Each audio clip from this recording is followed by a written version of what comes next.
Oh, I need to sneeze. It's gone. I hate when that happens. No, it's gone. So this is just like a bit of a mishmash of ideas about mental health that I've come across in the last day that I've jotted down, which aren't really related to one concept in general, I don't think, but it's just mental health chit chat. So happiness, like, I just thought there's this like kind of like, it's a bit of an inspirational quote diary, if you like, and things that, like, I wouldn't say inspirational quotes, they're just like more like mental health points of view, which I found really helpful and like understand it, like I get it and I like can see it in that way now, and it's just like things to remember. So my parents have always brought me up in a way to value happiness. But I've recently learned that a zest for life is actually not something that God would recommend doing, and it's actually not something to strive for, apparently. But this person said that happiness is not something you keep, you have to work for it every day.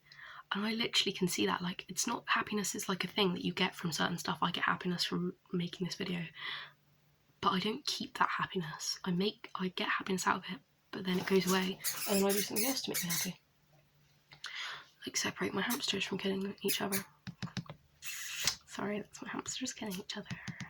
Fighting, sorry, they're not killing each other, they're fine, that's normal for hamsters. So anyway, stigma around stigma in self around mental health. Oh yeah, I think I was just thinking about how judging a situation in terms of your own mental health. I would never, I'm not a therapist, I'm not a doctor, I would never say don't go to the doctor and get yourself checked out around your mental health, because that's always something like that's going to be like there, and for anyone to do, and this isn't like psychological advice, like this is just something that I've come across which I find interesting to think about. Because for me, I've had a panic attack in the recent past during lockdown, a couple actually, but I've had like, not, it doesn't happen to me very often, but in lockdown, after like being like alone for 7 weeks, like basically like a hermit in the middle of my room, had a panic attack, and I ended up taking some of my old medication for it, which I really shouldn't have, because they say to chuck that away once you're not on it anymore, which I never did, and I just kept it in my toiletries, which I shouldn't have taken that medication because it's not really made for that. When I spoke to someone on the phone about it, they were like, well, maybe you could have taken like a diazepam or whatever if you needed it long term, which is like a anti-panic kind of pill, so it doesn't really, it's not got a long-term effect, which the one I took kind of, it didn't have a long-term effect, but it had like, it wasn't designed for panic attacks, if you know what I mean. And I think it's just about evaluating the stigma, which, because I've obviously been in a mental health system, I've spoken about in my other videos, I then have like an internalized belief of my own outlook on my own mental health, and I feel like you can internalize stigmas and things, and just looking at your actual self as is from an objective perspective as much as you can, and trying to evaluate what's actually going on, which I think is kind of the point of a mental health system. But when it just can all get a bit jumbled up, especially if you've been on medications, you've been in therapy, and got other friends that have got similar situations, you can just get a bit like, it can be something to stop. Oi. God, really having a bit, they're too hot because my fan's off and I have to wait. It's not like, it's not that hot, it's hot, but it's not that hot. They're in a bit of a grumpy mood, they've already been out this morning, they should be chill, but anyway. And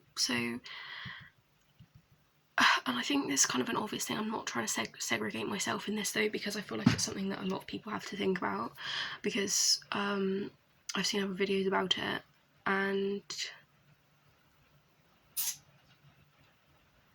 yeah, another idea, I'll go back to this in a sec, but another idea was that, oh, do you know what, I'll continue with this and I'll go back to what I was going to say. Managing, yeah, so it's like managing health without medication. It can be used as a stabiliser, but it doesn't change your personality.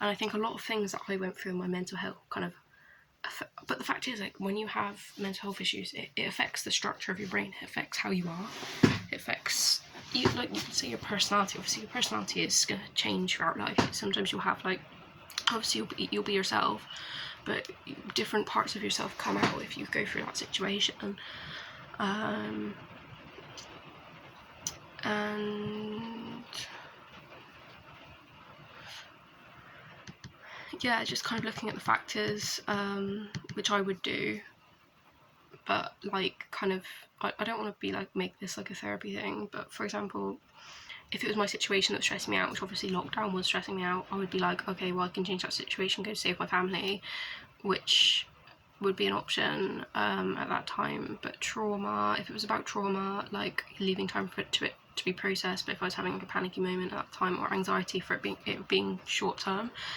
So yeah,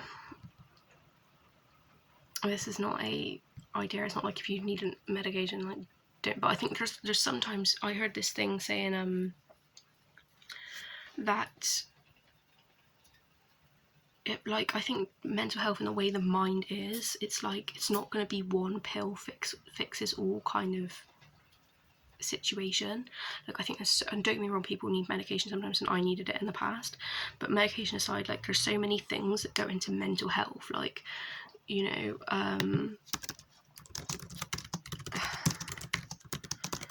sorry, there's so many things that go into mental health, like as a whole, like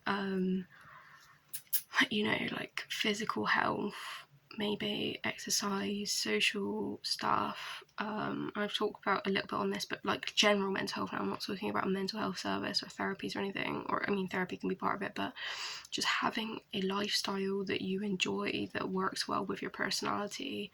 You know, resolving trauma from the past, having a good diet, you know, things like that, having hobbies you enjoy and having a purpose, like it's all things that like kind of go together with like a healthy lifestyle mindset, which I'm sure everyone works on every day, but it's like, just wanted to say that. I want to quickly talk about the idea as well of romanticizing mental illness, which there is a line between mental health and mental illness. I feel like obviously it's all on the same spectrum, but I mean, if you're looking at a mental illness, you're talking about something that needs to be treated, that's a problem. And then if you talk about mental health, you talk about maintaining, I mean, everyone has fluctuations, which I feel like is normal. But I feel like I don't want to, I think, to be honest with you, I feel like I did romanticize my mental health before I needed treatment for it, because I know I probably did need treatment for it, to be fair. Without going into like too deep, for example, I had eating problems, which I'm going to talk about in my next video in more depth about, from my perspective. Now I'm on the other end, I feel like there's things I can give to a video without making it weird and deep and emotional. Might be a bit of deepness to it, but anyway, like, not like it's kind of healed wounds now, if you know what I mean. And I feel like, I don't think that's a lie, actually. I don't know if I actually did romanticize it, to be fair. I don't think I did, but I feel like I kind of I think that's just kind of the way I dealt. I don't know. I feel like there's romanticizing mental illness in like a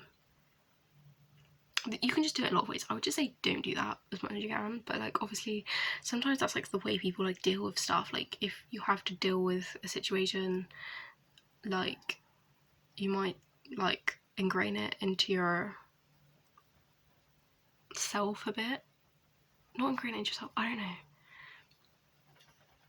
I don't really know what I'm trying to say here, but like romanticizing mental illness is bad. I feel like there's always ways of making life better, and people are all different. Like some people would enjoy like ingraining things into their personality from what they've learned about themselves, maybe through the illness. So I think maybe not, maybe seeing an illness as a separate thing from you, and not like, it's in some ways romanticizing it, I feel like. I don't know, I'm not trying to judge. How else can you romanticize stuff? I don't really think I'm going anywhere with this, but I'm just saying, like, be careful about romanticizing mental illness, because it's not something to do, and I feel like most people wouldn't do this, and if it did seem like they were doing that, it was probably from an attention level that they needed that attention, or they literally didn't know they were doing it, or whatever. But anyway, just wanted to touch on that.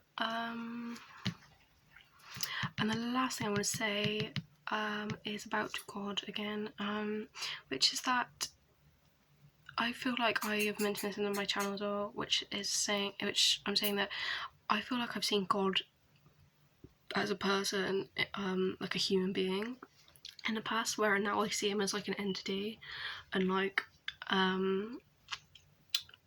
Like, obviously they say like we're made in God's image and like the image of Jesus or whatever, but knowing that like God isn't going to maybe work the same way, or, you know, allow things to go the same way as like a narcissistic parent or like a teacher or like anything like that, because I feel like you pick up these attitudes towards like life and how things are, and you think God acts like that. So you think like if a parent was like a helicopter parent, and like did everything for you, you might be praying and you might think, God, like, why am I not getting this bloke to like me? Like, why doesn't this bloke like me? Like, why is that guy broke up with me? Like, I don't understand like what I've been praying for. Like, why isn't this happening for me? And then you realise, oh yeah, God's not like a helicopter parent. He's like God. Like, he's completely different realm, like another level, which we can't fathom.